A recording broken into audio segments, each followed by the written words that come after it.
Let's talk about some of the economic sectors so you have an idea of what's coming down the pipe in that front. Now, this is what we call the total private credit curve. This is all credit, all private credit from all sources to all sources, mortgages, credit cards, stocks, everything. The only thing that is not included is interbank lending. So if one bank is lending overnight window monies to another bank, that's not there, but everything else from the start of this chart in 2000 to the middle in 2008, that line going up, that is the subprime crisis.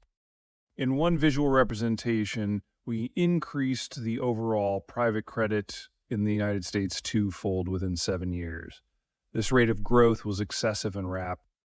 As a result, we had a bubble, it burst, and we had a recession the ensuing year and a half. 5% came off of headline GDP. Since then, private credit growth has rebounded, and we're back to something much more similar to the century average. This is our baseline now. The same data, but this time in relative terms instead of absolute. So a little bump in the middle again, that's a doubling. Here's the Eurozone. In the time the United States doubled total credit, the Europeans tripled it. As a result, the European financial crisis hit harder, lasted longer. Several countries, such as Italy, still haven't recovered to where they were in 2007. And because of COVID and demographics, they probably never will.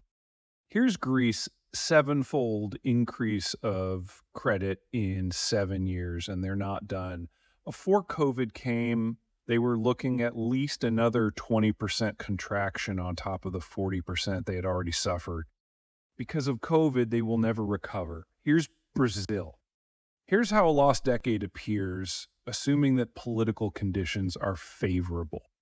I don't know how many of you follow Brazilian politics, but you should. Do you like Game of Thrones? Maury Povich, the impeachment hearings, drama. You've got to get into Brazilian politics.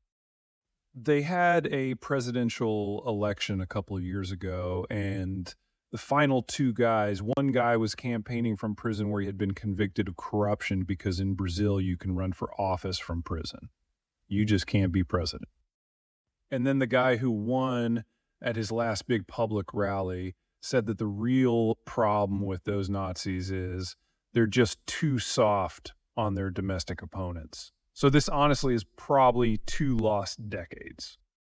And for a country like Brazil that is so dependent on imported capital, coronavirus means that they're probably not going to return to 2019 ever either. Here we have India in purple and Turkey in black, 2 countries that are still early in the process.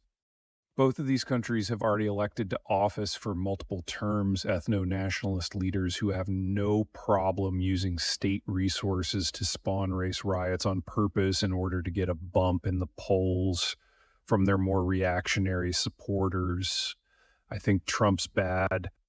Nothing on these two. Now you'll notice that the Turkish line, the black one, actually dipped last year. Why? Well, that was the start of their financial correction. What also happened last year, the Turks invaded Syria and Iraq.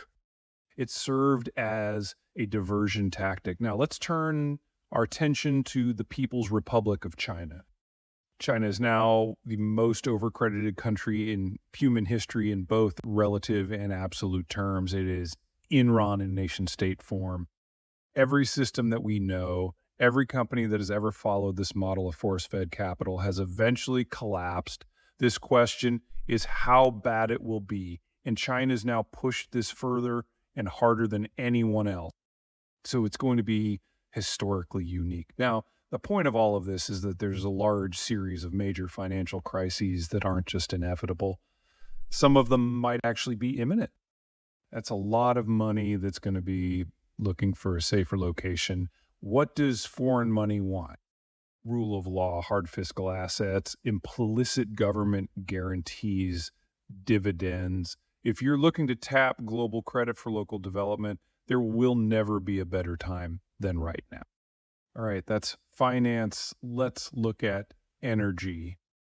What we've got here is a price breakdown. So the broader the bar, the greater the volume of crude oil that comes out of the various country for export. The taller the bar, the greater the cost of producing the crude. This is data from 8 years ago, 2012. And back then, see, shale was the most expensive crude in the world to produce. And we only kicked out about 4 million barrels a day. That's about Iran at its peak.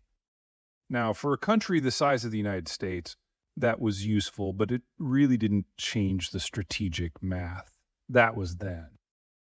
Fast forward 8 years, and we've had breakthroughs in water management, data management, drilling technology in the US. Now, the United States ranks among the most cost effective producers globally. Additionally, starting this year, we became net oil exporters.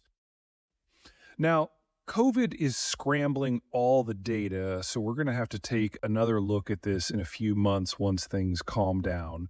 But the United States is here to stay as a major oil producer, as a net exporter. And it's not like these technologies are going to be uninvented. This is the new normal. The U.S. really doesn't need the rest of the world to keep the lights on, but California does. California is the only state in the lower 48 that is not participating in the shale revolution in some way. It is now the state with the single largest oil importer. 2/3 of the oil that California uses is imported. About half of that comes from the Persian Gulf, which means that California is now the most energy insecure state. If there's any sort of shock that interrupts oil production globally, most of the United States would focus on the shale sector, which would keep energy prices low and calm. Whereas California would be the only state that would still be forced to go out into the international market to source an ever more volatile and ever smaller energy supply. There is an energy crisis in the United States, but it's only for California. Now, the other side of the shale revolution isn't with oil, it's with natural gas. Now, what we've got here is something I'll call the checkbook map because every dot is somewhere where someone can pay the power bill. The biggest, the most important concentration of checkbooks in human history is this dot right here. This is Marshalltown, Iowa, where I'm from. And this is not a rave. It's Western North Dakota. Now, what's going on here is a problem disconnect with transport. Now, oil is a liquid. You can put it into a bucket, you can put it into a rail car, you can put it into a barge, you can put it into almost any sort of container, and if you can't move it that day, you'll just put it into a holding tank. It's not going to move anywhere on you. But you can't do that with natural gas. It's a gas. It disperses. So you have to have a pressurized collection, transport, and usage system that's leak-free that can process the end product just as fast as it comes in because you almost can't store it anywhere. Now, here in the United States, we've got the world's largest and most versatile natural gas distribution system, but we can barely keep up with what's coming up out of the shale oil fields as a byproduct. So until we can build out the infrastructure, we have to flare it, and you can see those flares from space. What that means is that the United States is now the world's largest supplier of natural gas, and that has driven the price of the stuff well below what you would expect market norms to be. What can't you do with an endless supply of it? We've retooled our entire industrial sector, especially in petrochemicals, to use natural gas whenever possible. So we're not using as much oil. We're not even using as much electricity, and that's made the U.S. noted that has made the United States the lowest cost supplier for all of the chemical inputs that are the basis for everyday life. And of course, the least creative but most important way right now that we're using all this extra natural gas is burning it for electricity. What we've got here is average power prices in the United States for all folks, whether it's residential, industrial, or otherwise. You can observe that approximately a decade ago, when the shale revolution started, electricity prices remained relatively stable.